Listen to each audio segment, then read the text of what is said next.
Hello, welcome back to MyRetroTat. This video is sponsored by bad framing due to an awkward shape. This will probably just be a quick one, but what we've got here is an old friend of mine. I've had this since I was in single digits. I think I must have been 6 or 7 when I got bought this one Christmas. It is the one that I had all the way back then. I've just taken it apart to give it a clean because it was filthy just from years of use and sitting around. This is Lights Out, which is a game made by Tiger Electronics. You may notice it looks a bit different to the ones that you'll Google and get the results for straight away, because this is the OG, as it were. This is the Mark 1. They did reissue it. They did Lights Out 2000. I think that had multiple colours. And they've since done like crazy Rubik's Cube designs where this is bent round a 3D shape, and just a bit like Bop It, the original one everybody figured out, so they started making it more and more difficult until it just got frankly insane. This is very much like that. This was invented in 1995, and it doesn't really look like much other than it's very 90s, isn't it? Typical silver plastic. Groovy shape. You can see just here 1995, if my camera would focus. 1995 Tiger Electronics, there it is. Runs on 3 AA batteries. It's got a little piezo speaker in here, which is a lot of people's main grumble with them. They don't like the way they sound, but I love them. This is the sound of, oh god, it's the sound of driving to Bognor Regis on holiday down to Weymouth. When it was time for my PlayStation to go off at night, I'd play Lights Out. But basically, you'll see a sound button.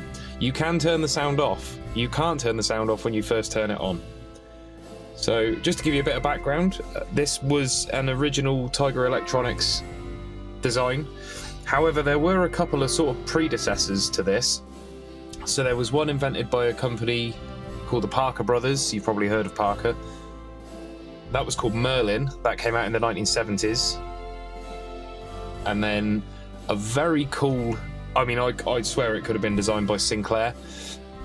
A machine called the XL25, made by Vulcan Electronics. That came out in about 1982, 83. The thing with the XL25 was it worked on a 5x5 grid like this, but it was completely flat and it was black, and the buttons were also like a smoked plastic, so it had a real sleek. Think the Black Watch, the Sinclair Black Watch, or a Spectrum, that kind of thing. Just real simple design. This is from the 90s and therefore is really over the top. The moulding is absolutely beautiful. They've taken a lot of care with it. I just need to work out how to frame it. There we go. So it curves down towards you, obviously, which means it's not too blocky in your hand. Even as a kid, this was never an uncomfortable thing to play. And also, look at the depth of the scallop there as well. And then these buttons are real lovely. I don't know which side the microphone's on. I'll try one on the left and one on the right, but they've got a real nice, just a lovely tactile sound and feel.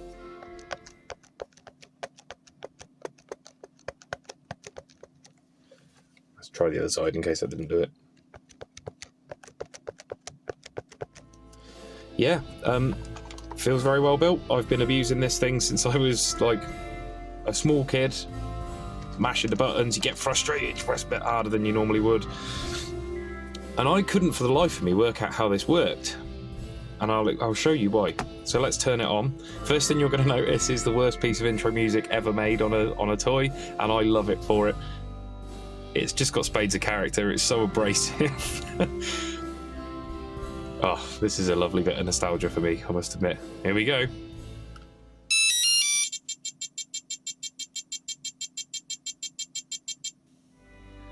Okay, this shape is significant, and I'll tell you why in a moment. So then you press start. Here comes game number 1. The batteries have been out of it, so it will remember where you were until you take the batteries out. Obviously, that wipes the memory. And then that plus sign that came up before, That's how this works. You have to use that shape to get around the grid, and the idea is to get all of the lights out. Hence lights out. So you press a button that's on, obviously it goes out, but the offset of that is you get it splaying out. This is where I make a fool of myself on the internet, because I have played this to within an inch of its life, but it's been many, many, many years since I had a proper crack at this. Oh, hang on. Oh no. This is where the commentary just goes. This, honestly, is one of the most hypnotic and addictive games I have ever played in my life, of any format. This trumps video games for me, stuff like this. It's a brain teaser, but it's frustrating, and it is so much fun. And you get that lovely little, like I say, the piezo beep when you press the button, as well as that, the chunkiness. Obviously I've lost at this point. The goal is to basically clear the board in the minimum number of moves, which at one point I would have been able to do with my eyes shut, but I've had to fill my brain with the cost of materials for jobs and things now. Things were a lot more fun back then. So you can turn the sound off, and then you're just left with that lovely tactile sound. Now, something I am noticing on the screen, you can actually make out the LEDs inside these buttons a lot more than you can in person. They're much more diffused, and they're also luminous red in person, but they're coming out as pink on the camera. Don't know why. Right, if you want to start the level again, you just press start. These buttons down here all feel beautifully made as well. That's how you select what game you want to play. So, right, that's game 2. Start. Oh, I haven't got there yet, so it won't let me.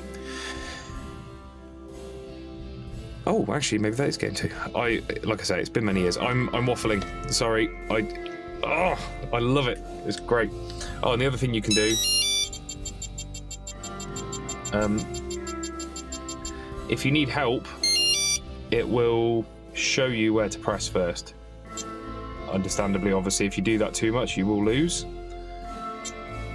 I think I remember now. That one. Yes, then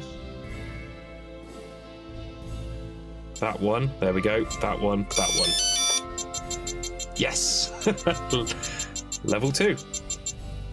There you go. And so on and so forth, and it just gets progressively more insanely difficult and amazingly entertaining.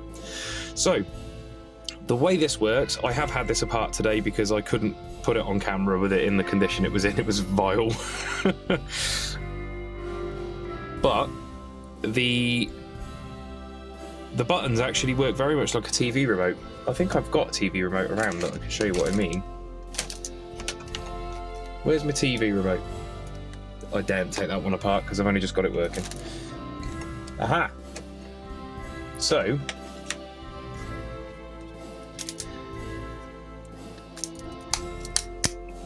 to the clean police, this has been knocking around in my workshop where I work with wood, so this is going to be filthy. This is broken, so I've just peeled it open. So you've got these contactor pads, and they go onto a corresponding pad on the board. The way these work is so simple. You've got a square. You've got a square contact on the circuit board, like so. And then your LED is in the middle. So basically, when you press this button down, I've got to try not to get ink on this now.